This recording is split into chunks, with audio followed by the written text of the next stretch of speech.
Ertugrul Ghazi کون تھے؟ Ertugrul Ghazi خلافت عثمانیہ کے بانی ہیں۔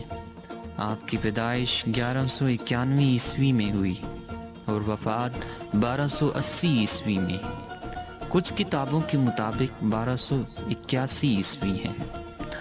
آپ ہی کے 3 بیٹے تھے، گندوز، ساؤچی اور عثمان، اور آپ کے تیسرے بیٹے عثمان ہی نے 1291 عیسوی میں یعنی اپنے والد ارطغرل کی وفات کے 10 سال بعد خلافت بنائی، اور ارطغرل کے اسی بیٹے عثمان کے نام سے ہی خلافت کا نام خلافت عثمانیہ رکھا گیا، لیکن خلافت کی بنیاد ارطغرل غازی رکھ کر گئے تھے۔ اس کے بعد اسی خلافت نے 1291 عیسوی سے لے کے 1924 تک یعنی 600 سال تک ان ترکوں کی تلواروں نے امت مسلمہ کا دفاع کیا۔ اس کے ساتھ مسجد نبوی، گنبد خضرا اور مسجد حرام کی جدید تعمیر، سیدنا امیر حمزہ رضی اللہ تعالیٰ عنہ کا مزار، مکہ مکرمہ تک ایک عظیم الشان نہر، عقائد و جہاں محمد مصطفیٰ صلی اللہ علیہ وآلہ وسلم کے مزار پر انوار کے گرد سیسہ پلائی دیوار، مکہ مکرمہ تک ٹرین منصوبہ جیسے عظیم کارنامے سر انجام دیے۔ ارطغرل غازی کا خاندان وسط ایشیا سے یہاں آیا تھا، اور ان کے جد امجد اوغوز خان کے 12 بیٹے تھے، جن سے یہ 12 قبیلے بنے، جن میں سے ایک یہ قائی قبیلہ تھا جس سے ارطغرل غازی تعلق رکھتا تھا۔ آپ کے والد کا نام سلیمان شاہ تھا۔ ارطغرل غازی کے 3 اور بھائی تھے، صارم، ذوالجان اور گلدارو۔ آپ کی والدہ کا نام حائمہ تھا۔ آپ کا قبیلہ سب سے پہلے وسط ایشیا یعنی سینٹرل ایشیا سے ایران، پھر ایران سے اناطولیہ آئے تھے، منگولوں کی یلغار سے نمٹنے کے لیے، جہاں سلطان علاء الدین جو سلجوق سلطنت کے سلطان تھے، اور یہ سلجوق ترک سلطنت سلطان الپ ارسلان نے قائم کی تھی۔ سلطان الپ ارسلان تاریخ کی بہت بڑی شخصیت تھی، اور اسی سلطنت کا آگے جا کے سلطان علاء الدین بنے تھے۔ اسی سلطان علاء الدین کے سائے تلے یہ 12 قبیلے اوغوز خان رہتے تھے، اور اس قائی قبیلے کے چیف ارطغرل بنے۔ اپنے والد سلیمان شاہ کی وفات کے بعد سب سے پہلے اہلت آئے تھے، پھر اہلت سے حلب گئے تھے، جہاں سلطان صلاح الدین ایوبی کے پوتے العزیز کی حکومت تھی۔ سب سے پہلے ارطغرل نے العزیز کو اس کے محل میں موجود غداروں سے نجات دلائی، پھر اس سے دوستی کی، پھر سلطان علاء الدین کی بھتیجی حلیمہ سلطان سے شادی کی، جس سے آپ کو 3 بیٹے ہوئے، اوپر جو میں نے نام دیے ہیں۔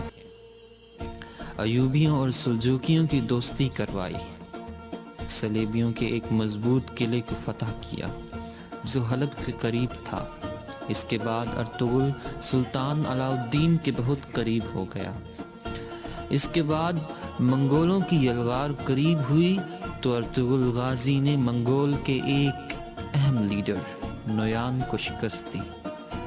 نویان منگول بادشاہ اوکتائی خان کا رائٹ ہینڈ تھا۔ اوکتائی خان چنگیز خان کا بیٹا تھا، اور اس اوکتائی خان کا بیٹا ہلاکو خان تھا، جس نے بغداد کو اس قدر روندا ہوا تھا کہ بغداد کی گلیاں خون سے بھر گئی تھیں، دریائے فرات سرخ ہو گیا تھا۔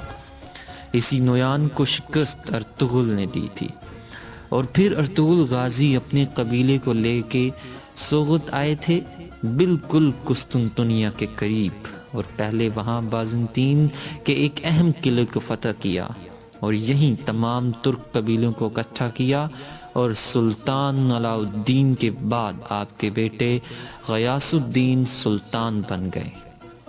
ان کی بیٹی کے ساتھ ہی عثمان کی شادی ہوئی جو ارطغرل غازی کے بیٹے تھے۔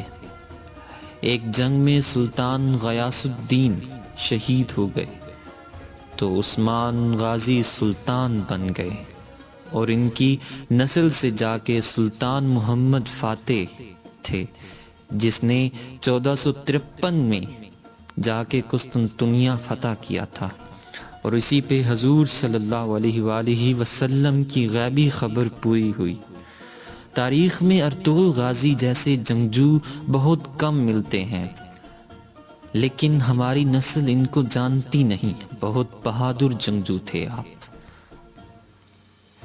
ہر ویریئر جنگجو اسلام میں گزرا، اس پہ جس نے کچھ نہ کچھ اسلام کے لیے کیا، اور اس کا ایک روحانی پہلو ضرور ہے، اس کے پیچھے ایک روحانی شخصیت ضرور ہوتی ہے جس کی ڈیوٹی اللہ پاک نے لگائی ہوتی ہے۔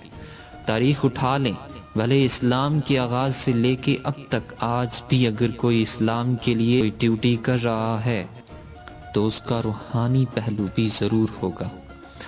اس جنگجو ارطغرل غازی کے پیچھے اللہ پاک نے اور حضور صلی اللہ علیہ وآلہ وسلم کے فیضان سے جس کی ڈیوٹی لگائی تھی وہ شیخ محی الدین ابن العربی رحمۃ اللہ تعالی علیہ تھے۔ آپ درجنوں کتب کے مصنف ہیں، اس کے ساتھ آپ نے قرآن پاک کی مایا ناز تفسیر بھی لکھی۔